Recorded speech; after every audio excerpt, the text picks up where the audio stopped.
Ayy, lighting it up like a hallway. Tell them get ready to party. Beast mode, break out the cage. I'm killing the game in the 7th.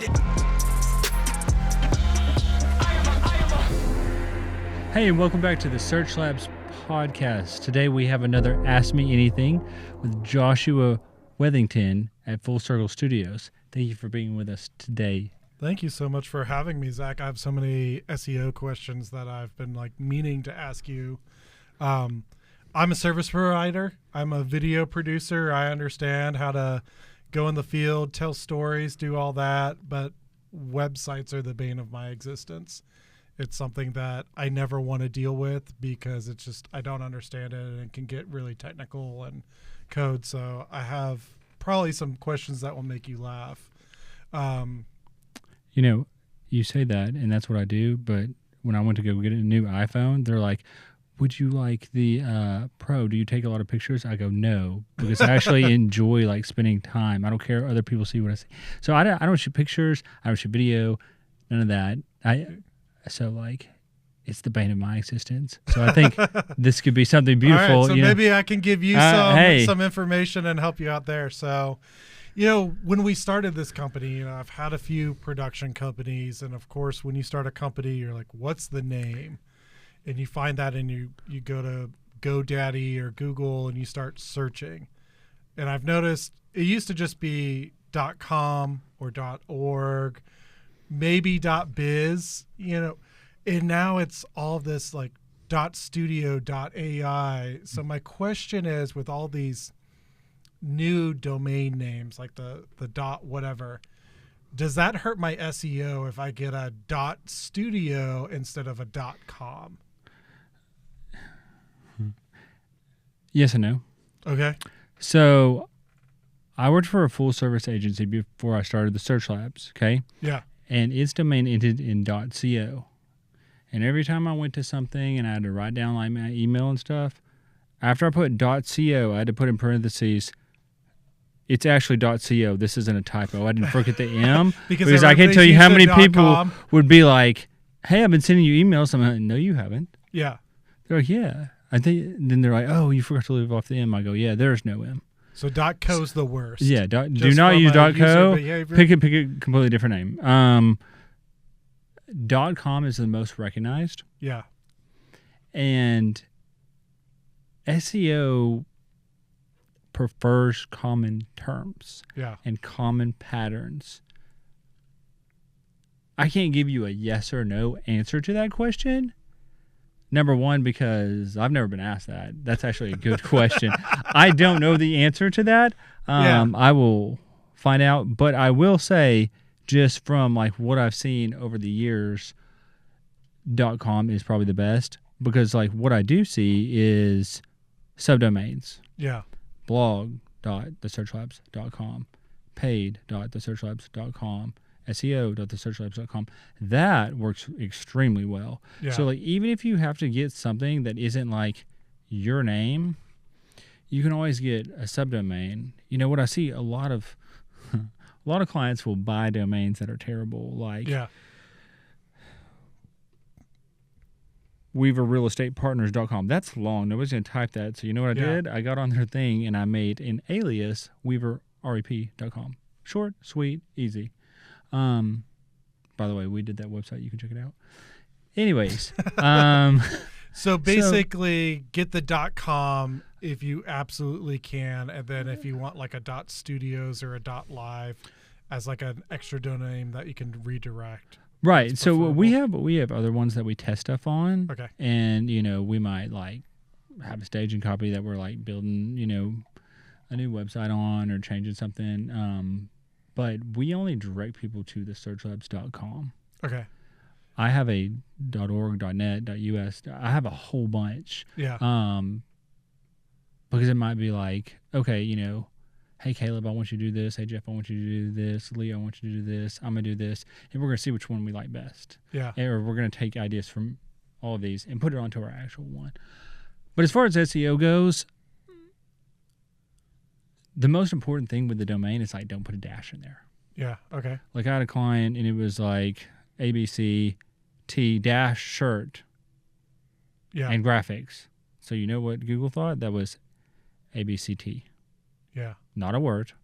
Then Shirt graphics. So Okay. like it's like I don't know what this is.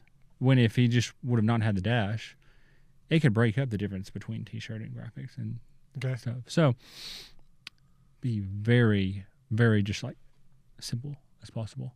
Don't make it long.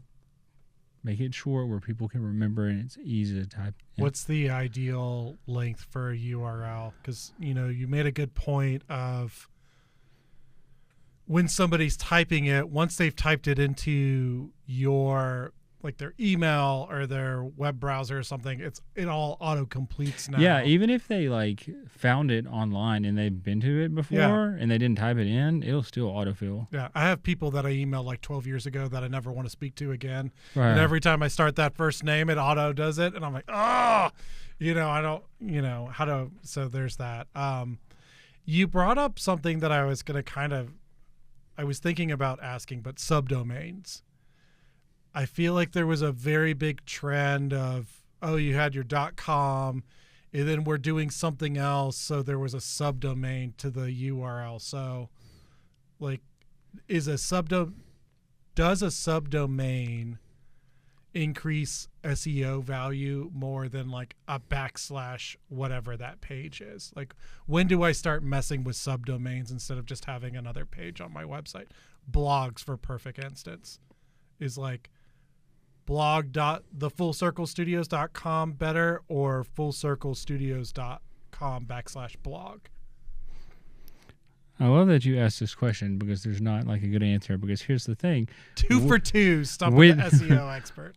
With the Google antitrust Department of Justice trial just ending, one of the things we found out is they have been lying to us for years and saying, oh no, subdomains, aren't different websites. They're the same. But we found out that like Google ranks them as different websites. So like, you're kind of competing with yourself. I wouldn't say you're competing with yourself. Well, I don't know. It depends on how you do it. I love subdomains because I can have one for SEO with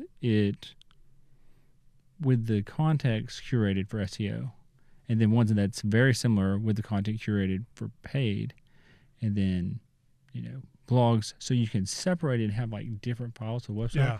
However, now I have to think of how I'm going to change that, because everything I thought I shouldn't have listened to Google. When you put a /, you're increasing the SEO value on that domain, because that's when you look at like SEO value, it is your root domain. Yeah. Everything you look at is the root domain. The more pages you have, that's the more keywords you can have, because you need to put one keyword on one page. There's some people that we have that, like a roofing company, they might have residential roofer, Tyler, Texas, residential roofer, Texas, stuff like that. They have the same page. Mm-hmm. It just has different URLs, so it's just keywords, because they want to rank for each single one of those. But the root domain is the main thing. Yeah. So if you change that by adding, which it makes sense, looking back, if you change that by adding something in front of it, the rank goes down because it sees it as something different. It just sees it as something different. So okay. It's not competing against yourself. It's just like confusing Google. Yeah. No, that all makes sense. And it's, for a small business owner like myself, I want that domain. I want to build that up because that's all I care about. So I got to get a .com as short as possible, and then don't worry about subdomains. SSL certificates. I had my website before I was a part of the studio, and something changed, and now I was renewing my web domain and my hosting plan, and I sent my website to a potential client, true story. And they're like, I can't view your website. There's a pop-up saying it's not secure, so I can't look at it. And it's because I never had an SSL. Now I have to deal with that. I have to pay my company. It just seems like an entire sham. So I guess my question is, how important is it for me to really have an SSL certificate? So Google won't show you if you don't have an SSL. Okay. That changed in July of 2018. They said, hey, if you don't have a security layer on it, we're not going to show you. Number one, it's free. There's a website called Let's Encrypt. You can go there, get one for free. Okay. So my web domain provider is basically ripping me off by charging me money for it. Let me get there. Okay. Okay. So once you get it on there, there's an option that says HTTPS force. Toggle that on. So even if they type in your website http://joshua.com, it'll change to HTTPS and become secure. You'll put that lock on there. Okay. We were at, no joke, at a client's the other day and talking about their current company, and his wife came in with a bill, and she goes, all right, it's $100 for this SSL, and we're both like, it's free. Yeah. And then she's like, and we're paying $600 for hosting, and I was like, by the way, if you run Google Ads with us, we do hosting for free. So we're like, we can save you like $700 right now. Here's this contract. But I mean, like, people charge it because people don't know, but like, it's 100% free. Yeah. You do not have to pay for it. If anybody's out there is paying for it, please call me because I'll hook you up right now. Yeah. I have probably, with my domain provider this year alone, for my little 3-page personal website, like JoshuaWethington.com, which I bought when there was a .com land grab, just because I wanted the name. Like, I didn't want somebody else to be out there. And just to port my website over to that and get SSL and all of that, I probably paid like $450 just because I didn't want the headache, and they're, like, oh yeah, we'll port everything over and do that, bounce it back, and 404 redirects or whatever. And, I was just like, whatever, I'm on vacation, do it. Yeah, it's too bad you didn't know me at this time. Yeah, that would have saved me a Next lot of time. money. Next time. Which kind of brings me back at, all these platforms, like, what I have my URL, I have my free SSL and saved myself that, I have my domain. So next question is kind of, I have my domain, I have a free SSL now that I know how to do that. There's all these different platforms now. Like, I get YouTube ads for Wix.com and Squarespace, and like, I learned HTML4 back in high school, but I don't care to code or get out my HTML for Dummies book. Like, what's the best platform to build a website on where it's not going to hurt me for SEO? Well, HTML5 is now the standard, so you're outdated. I'm getting up there. So, I won't work with people that are using Wix and Squarespace.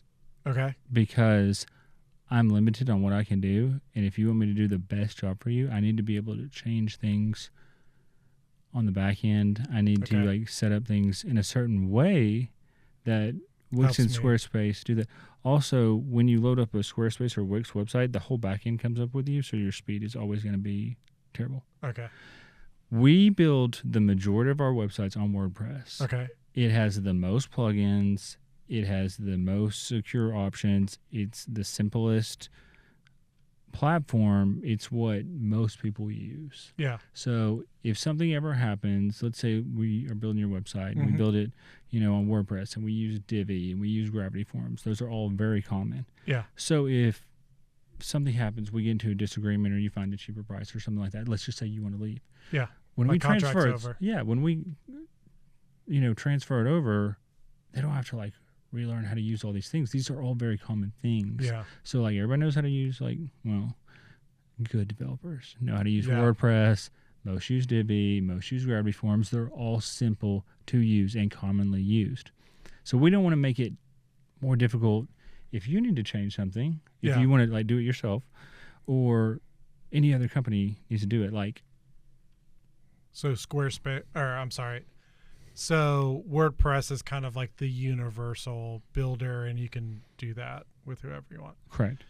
If somebody wasn't engaging with you and the searchlabs.com, what, I don't even know what the proper name was. You have like Wix and Squarespace and GoDaddy and HostGator and all these different kind of domain companies and hosting companies.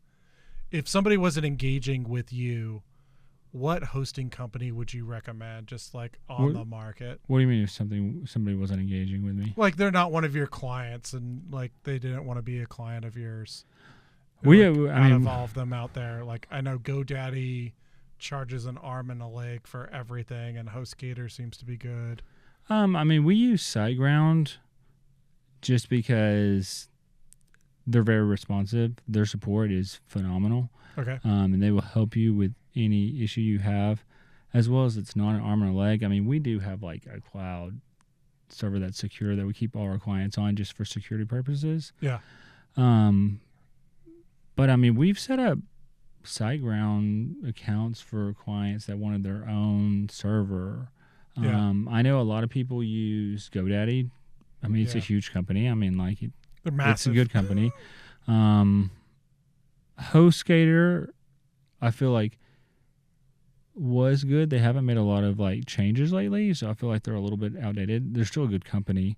But I would say SiteGround or GoDaddy, honestly. Okay. Probably like Bluehost and like HostGator and all those other things. Like you want things that have a lot of support behind them. Yeah. And there's tons of people that work at SiteGround, tons of people that use SiteGround. Same thing with GoDaddy. They're going to be around for a while. They're not going anywhere because the last thing you want to do is look up and your hosting company is gone. Yeah. Because good luck getting your things changed up. But I have so many like clients, even myself included, that our domains are registered at GoDaddy, but we're hosted on SiteGround. Gotcha. So like I go into GoDaddy, change the name servers to like the SiteGround name servers. So it doesn't matter if like you have your domain somewhere and you're hosting somewhere, just as long as they're connected. Is there any benefit from a security standpoint to have like one company where all your domains are registered at and hosting on another one? Because then you have like two different servers talking to each other? No, there's not a security thing. Honestly, I do it because I have a SiteGround. I have a GoDaddy Pro account, and I can get domains for very cheap for my clients. So if I buy them there and leave them there and then set up a SiteGround, instead of like buying a domain from SiteGround, where it's going to be way more expensive. So that's a pro tip. If you get an SEO agency, they can get you domains cheaper. Well, if they have a GoDaddy Pro account, like I bought a whole lot of domains and I set up a pro account and said, hey, when I onboard a new website, I make a client folder, buy them a domain. They're usually about $11.99 a year. Yeah. So, that's good because, 54, 62 is usually what it ranges if you just buy it without that. So, it's $40, but okay, every little bit helps.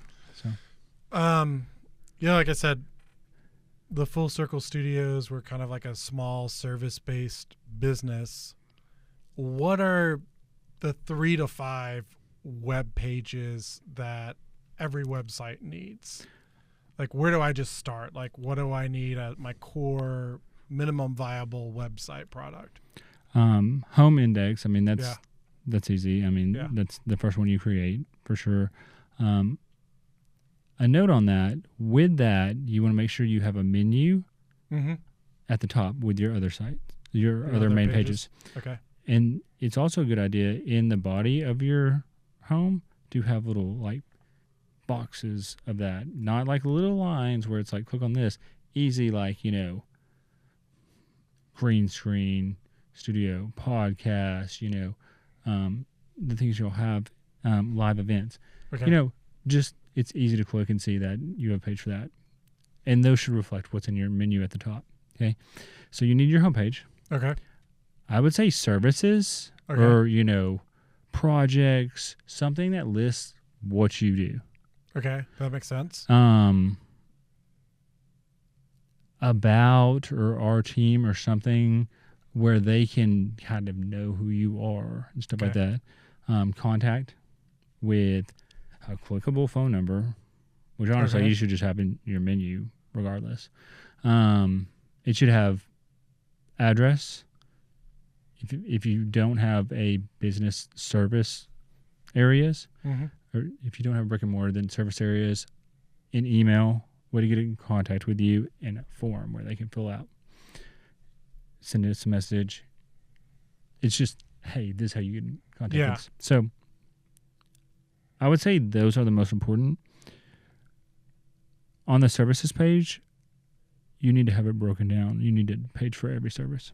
Okay, so don't. Even if you like just want to do like 3 services, because you don't want to go to a services page that's just long and you're just scrolling and you're trying to find it.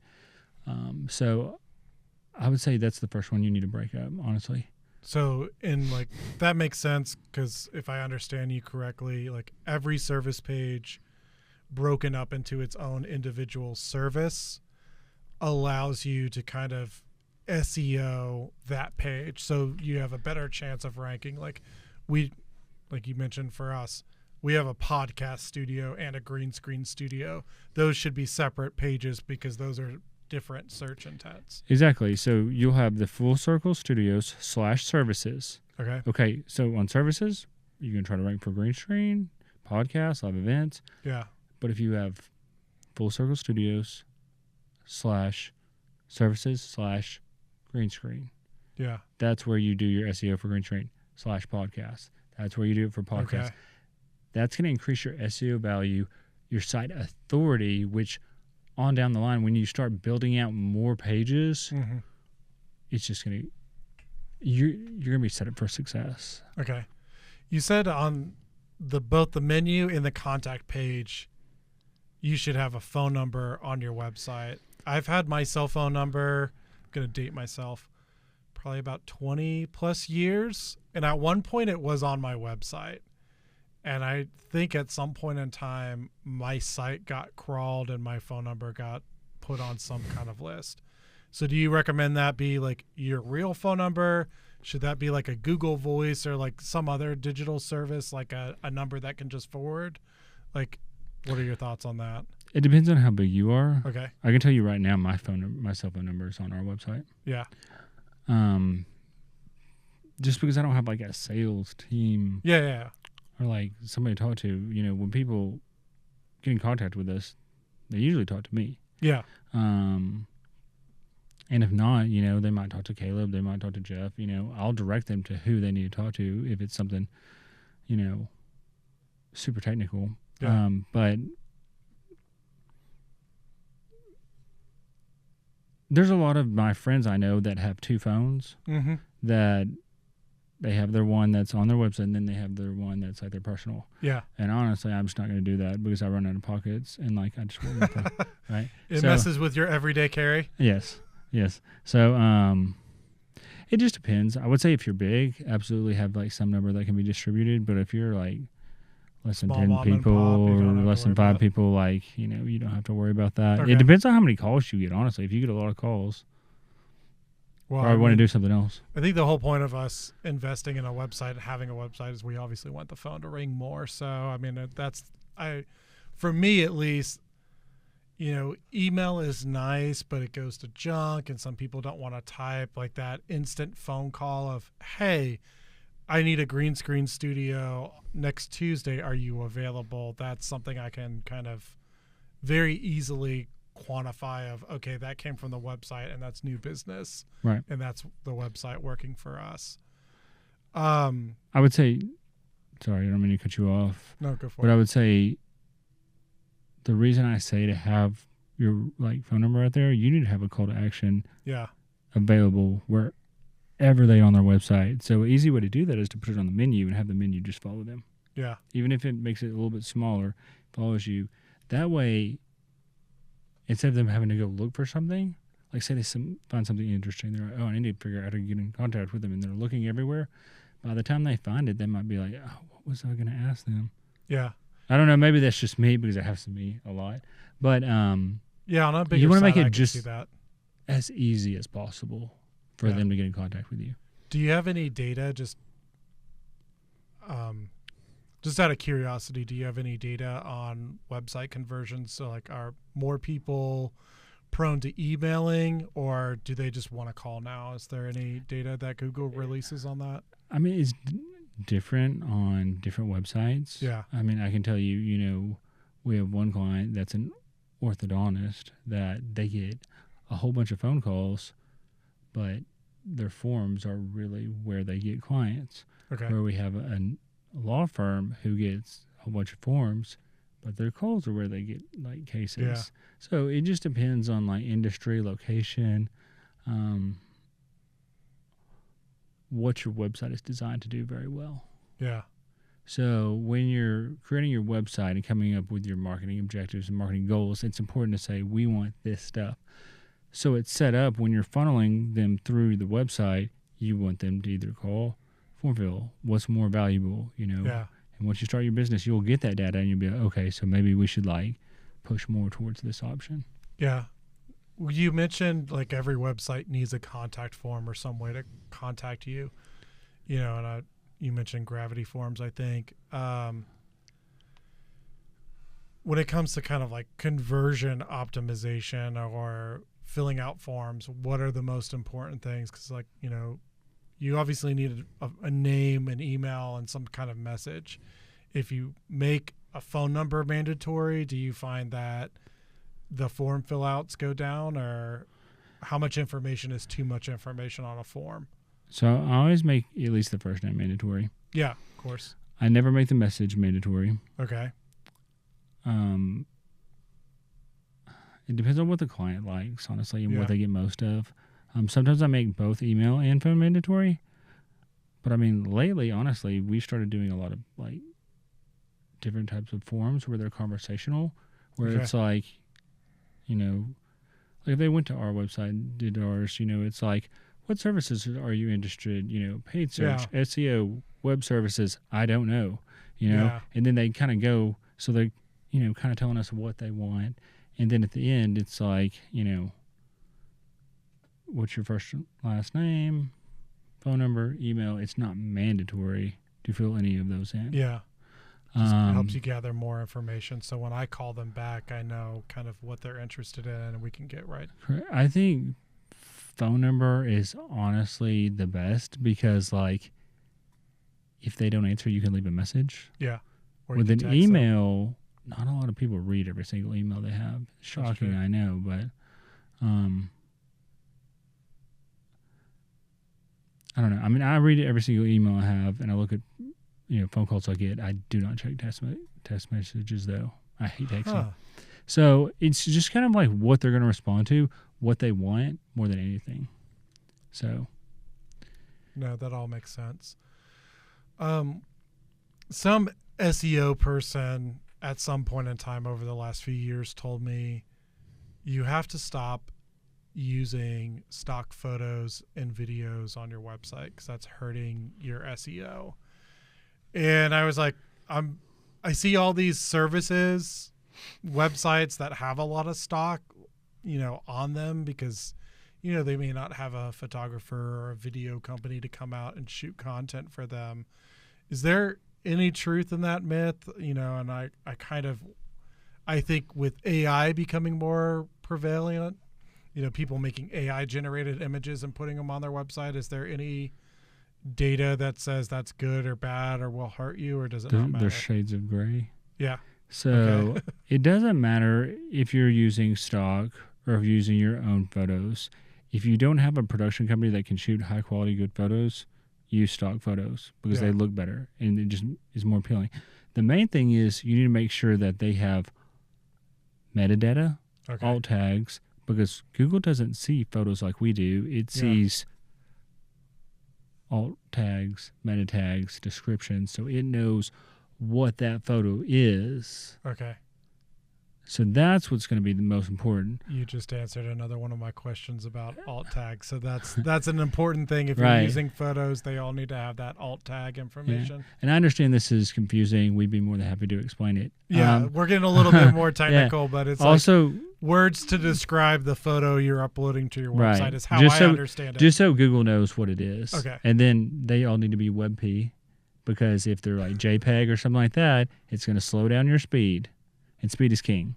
Okay. So the most important thing is alt text, not whether, you're using Shutterstock or, some type of AI generated thing, or using, an actual picture. I say whatever works best and it's fastest, and you tell Google what to do, that's what I would use. We have a lot of like stock pictures right now, just because we haven't gotten professional one shot. Not that we're not interested in it. It's just like it's hard to not our big web focus. designers. Like, here's some pictures of keyboards and codes. Yeah, and like it's like people typing. It's like people, how do you describe your business? Yeah, people all the time, they're like, you're so good at this. Why don't you do it for yourself? And I was like, well, because like I get a lot of referrals, and like, I would prefer to work with people like yourself. Yeah, and I'm never going to be happy with my website. But I think we're changing it for the 5th time right now. Yeah, honestly, it's under construction. So it's a process. It's an ongoing process. Yeah, it's the journey. You mentioned something that I was going to kind of bring up for comic relief, but WebP. I hate that format. I do too. And you said all my photos. I'm probably using very compressed JPEGs or PNG that have been through like Smash or Stomp or Crush or whatever it is, some kind of WordPress plugin I found. But everything I download from Chrome now is like a WebP, and my computer doesn't recognize it.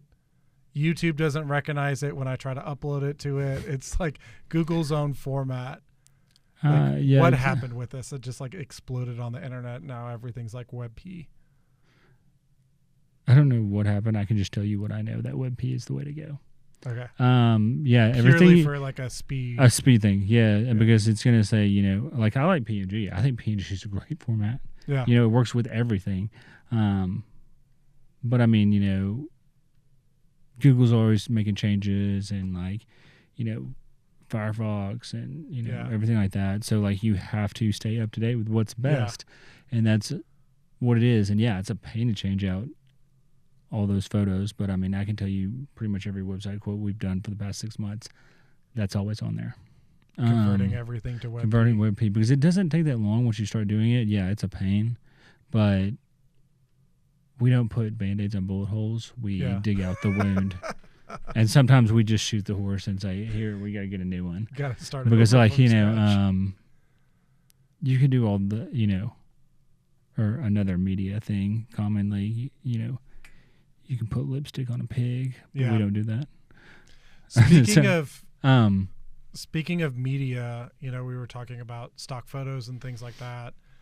To be honest, when I had my own video production business, a great deal of my business was clients that had invested a lot of money in blogs that were converting blogs to video. So like we would get somebody on camera to do these demonstrations or these tutorials or these product overviews, and they were adding these videos to their website, which I was told, I'm like, hey, why are you doing this? Like, I'll shoot the videos and give them to you. That was my job. But everybody's like, oh yeah, it increases SEO value because it increased site time, so your SEO score would go up. Is there any truth to that? And then also, I guess a second part to that is adding like media, like video and podcasting content. Does that help or hurt from an SEO standpoint? From an SEO standpoint, having a video is good because when you put a video on your website, you have to label it like as a video, and it counts as engagement when they watch it. Okay. So instead of like, you'll have like, how many users went, how many sessions, what your bounce rate was, how many engaged users, and if people watch the video, that automatically makes them an engaged viewer. And then you can set, there's